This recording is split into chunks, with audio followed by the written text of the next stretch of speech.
नमस्कार दोस्तों। आज छत्तीसगढ़ पाठ्यक्रम हिंदी में कक्षा 8वीं के पाठ 7 जिसका शीर्षक है दीदी की डायरी, ये संकलित किया गया पाठ है। इसके संपूर्ण प्रश्नोत्तर का अध्ययन करेंगे। दोस्तों, यदि आपको वीडियो अच्छा लगे तो लाइक और शेयर करना बिल्कुल न भूलें। यदि आप मेरे YouTube चैनल पर पहली बार आए हैं तो सब्सक्राइब भी ज़रूर करें। साथ ही बगल में दिए गए बेल आइकन को भी प्रेस करें ताकि नेक्स्ट वीडियो का सबसे पहला नोटिफिकेशन आपको मिले। आइए अब हम वीडियो प्रारंभ करते हैं। प्रश्न पहला है, दीदी की डायरी संजू ने क्यों पढ़ी? उत्तर है, संजू डायरी लिखना चाहती थी लेकिन डायरी लिखना कैसे शुरू करें यह नहीं जानती थी, इसलिए उसने दीदी की डायरी पढ़ी। दोस्तों, जो संजू है वो बड़ी हंसमुख प्रकृति की है और कक्षा 8वीं में पढ़ती है। उसे पुस्तकें पढ़ना बहुत अच्छा लगता है। एक दिन वो गांधी साहित्य पढ़ रही थी, बापू के सत्य के प्रयोग को। इसे देखकर उसे लगा कि मुझे भी डायरी लिखना चाहिए, परंतु वो डायरी लिखना नहीं जानती थी, इसलिए उसने दीदी की डायरी पढ़ी और कैसे लिखना है इसके बारे में उसे ज्ञान मिला। प्रश्न दूसरा है, संजू की दीदी किस चुटकुले को पढ़कर लोटपोट हो गई? इसका उत्तर है, संजू की दीदी नीचे लिखित चुटकुले को पढ़कर लोटपोट हो गई। खरीदार मालिक से कह रहा है, इस भैंस की तो एक आंख खराब है, फिर इस भैंस के 7,000 क्यों मांग रहे हो?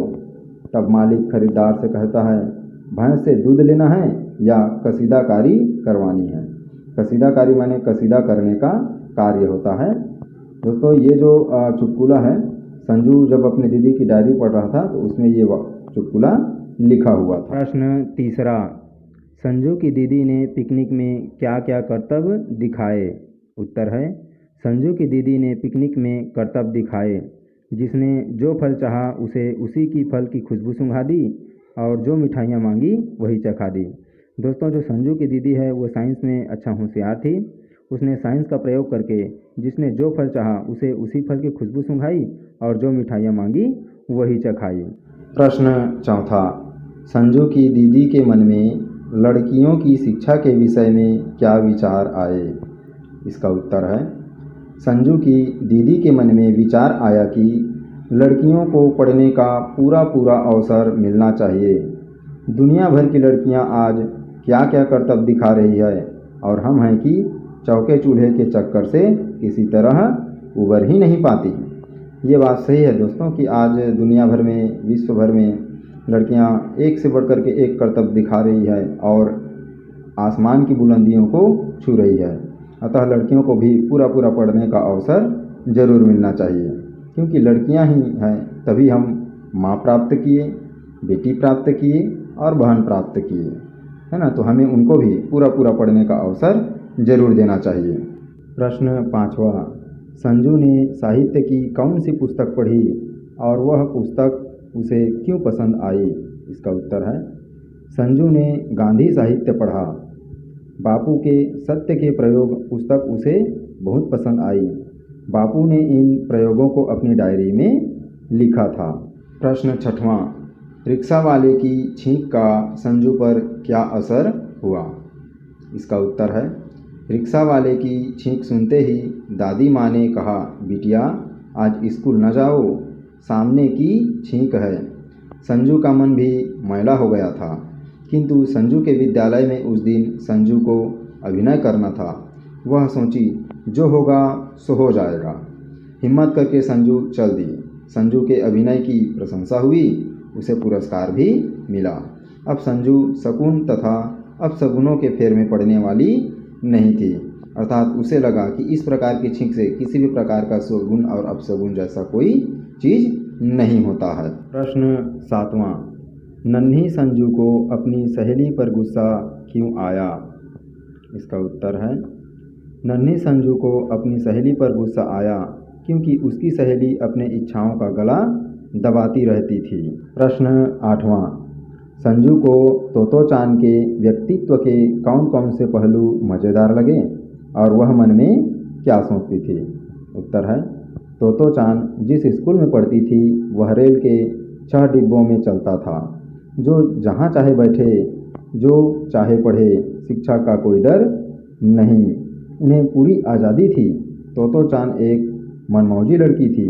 उसे रेल के डिब्बे वाले स्कूल जम गई थी। संजू सोचती है कि क्या हमें भी पढ़ने की ऐसी आज़ादी मिल सकती है। प्रश्न 9वां, संजू के पूरे दिन उदासी में बीतने के क्या कारण थे। इसका उत्तर है संजू की सहेली नीलू की पढ़ाई छूटने वाली थी क्योंकि नीलू के घर वालों ने उसकी शादी तय कर दी थी। नीलू संजू के गले लगकर रोने लगी और कहने लगी थी, बहन पढ़ने का बेहद मन है पर क्या करूं, कोई मेरी बात सुनता ही नहीं। इसलिए संजू पूरे दिन उदास थी। प्रश्न 10वां, लड़कियों को पढ़ने की आज़ादी न होने पर क्या हानि होगी। दोस्तों ये जो प्रश्न है वो पाठ से आगे का है। मैंने इस प्रश्न को इसलिए जोड़ा है क्योंकि हमें भी लड़कियों को पूरा पढ़ने का अवसर ज़रूर देना चाहिए। इसलिए मैंने इस प्रश्न को जोड़ा है। यदि कोई गलती हो तो कृपया क्षमा करें। आइए अब हम इसका उत्तर देखते हैं। हमारे कुछ वैयाकरणों का कहना है कि एक लड़की पढ़ी लिखी होगी तो उसका परिवार पढ़ेगा और इसी प्रकार समाज, राष्ट्र आगे बढ़ेगा। वक्त पड़ने पर परिवार का भरण पोषण का जिम्मा भी ले सकती है। अतः लड़कियों को पढ़ने की आज़ादी न होने पर उपयुक्त बातों से वंचित रह जाएंगे। दोस्तों यदि यही लड़की नहीं पढ़ी लिखी रहेगी तो विषम परिस्थिति में, जैसे महिलाओं की डिलीवरी या हॉस्पिटल में महिलाओं के इलाज के समय हमें नर्स कहाँ से मिलेंगे।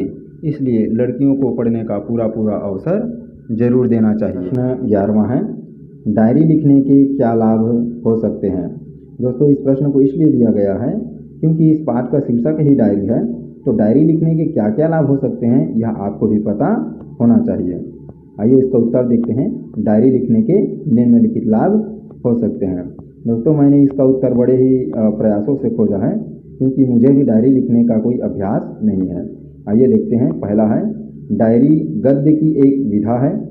डायरी में लेखक का व्यक्तित्व झलकता है। दूसरा है, डायरी पढ़कर व्यक्तियों, घटनाओं एवं वस्तुओं के संबंध में डायरी लेखक के दृष्टिकोण को समझा जा सकता है। तीसरा है, नियमित डायरी लिखने पर लेखक की भाषा में परिष्कार आता है, अर्थात लेखक धीरे धीरे भाषा में आगे की ओर बढ़ता चला जाता है। अगला प्रश्न भाषा तत्व और व्याकरण से है। प्रश्न पहला, निम्नलिखित क्रियापदों से दो प्रेरणार्थक क्रिया बनाइए। खेल से खेलना, खेलवाना। बोल से बोलना, बोलवाना। खा से खाना और खवाना।